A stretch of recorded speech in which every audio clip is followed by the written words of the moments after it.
Hello, CCS families and staff.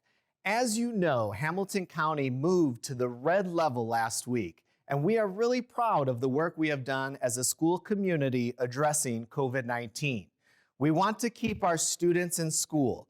However, the number of cases are increasing, as well as quarantined students and staff. Unfortunately, several of these quarantines through contact tracing could have been avoided.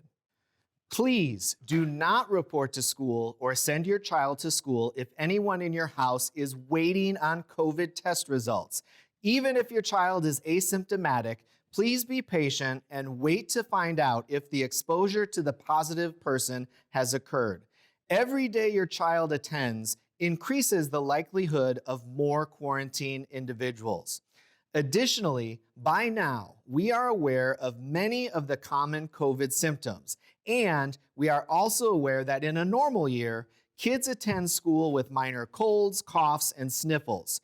We ask that your family err on the side of caution and keep your children home, even if you are confident it is not a direct COVID symptom. If your child doesn't feel well, please be proactive and stay home.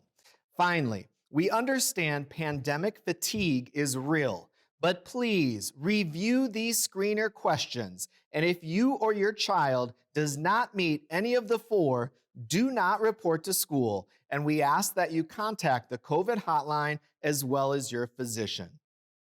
Again, we are working extremely hard to keep our students in school, but now is the time to recommit to staying on top of our safety guidelines. Thank you.